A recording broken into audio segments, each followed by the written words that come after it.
Hey, how's it going, everybody?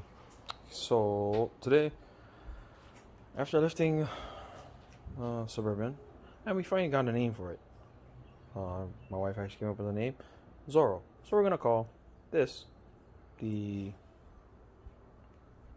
Zorro, the LTZ Suburban. So when I lifted it, the back end was like 1.5 inches um, lower than the front. So we're gonna try and fix that today. And believe it or not, it was actually the wife who went and said, "Hey, it's lower in the back. Lift it, fix it." It's like, wait, what? Okay. So I got some spacers we're gonna put inside over here to lift the back 1.5 inches, and then I even got a panhard bar from Spoon Performance to put in over here. Because we're gonna go probably past the limits of the stock panhard bar and the brackets and everything. I wanted to have something that, in the event of going past everything, I could adjust the panhard bar so that way the axle stays centered. All right, let's see how it goes. Okay, got the wheels off, which is a slow process. And now that I have the spike lug nuts, gotta pretty much do it by hand. So I got it all jacked up, wheels off, because now I'm running 35, so gotta take the wheels off so I can put the jack stands on the frame and have enough room to drop the axle down low enough to get the springs out so I can put the spacers in and the panhard bar. Alright, check back in a little bit. Okay, so got the panhard bar out and everything.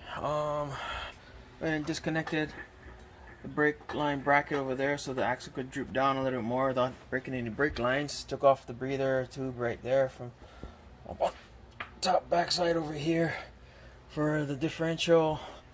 Disconnected the sway bar end links, and so far that's the progress. And I'm gonna try and drop down the axle a little bit more and get the spacers put in over here. I'll show you those, what those look like and why I'm glad I got. Alright, so here's the rear spacers that I went and I got. And McBay Performance parts, and they're made in the USA. Oh my gosh, you don't see that very often nowadays. Let's try and get this box open. Alright. So these things are just little pucks, I guess you could call them. Yeah, the only color I could find them in was this gold or bronze or whatever you want to call it, but that's alright, I don't mind it. A little bit of color, never a bad thing. So I'm gonna try to put these on, and they go down on the bottom per the instructions and everything. So McBay Performance spacers, made in the USA.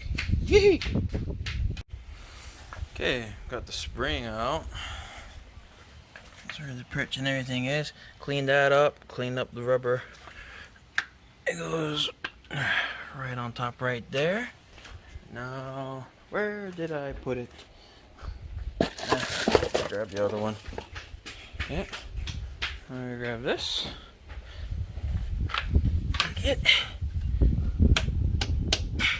Put it on right there. Alright, now I'm gonna try and get the spring back in. This will be fun. Okay, got that side in, got that side in. Now to put the springs back in there. Wish me luck. Oh my gosh.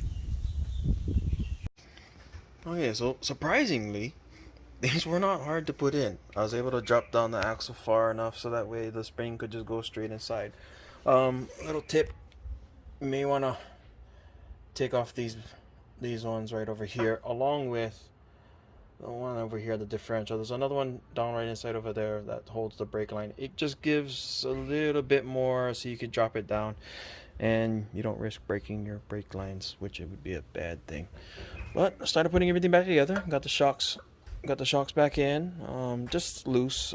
Sway bar end links, everything on that side, same thing. So oh yeah, definitely take out your spare tire when doing this, just so you have extra space.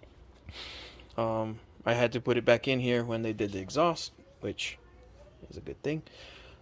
But now that it's out, or now the exhaust is in, leave it out and not have to really worry about it. So next is, well, the panhard bar. Make sure I get that sucker in here and that it works fine, and button everything back up. All right, check back in a little bit. Okay, got it down and everything. So just as a quick reference point, I went inside this slot right there, came out to the tire, focus, there we go, and kind of measuring out at the edge of the tire tread, about 18 3/16, 18 1/4. And I came over this side and more or less did the same thing, and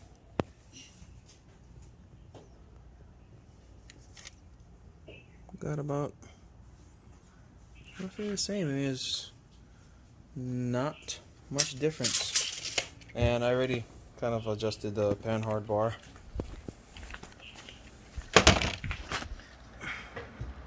So that way it would go in and everything. So panhard bar is from Spoon Performance. It's really the only panhard bar I could find. I got this off of Amazon. So go figure. To buy this panhard bar directly from Spoon was like $220 plus shipping, and it's like $125 bar. But on Amazon it was like $166, shipping all included. Now, greasable. It's grease fittings, it's polyurethane, bushings on both sides, and it's adjustable. Oh, and then I got the spacers down here at the bottom. They're looking alright. So, now to finish buttoning it up, and we'll put the spare tire back in, take it out for a test drive.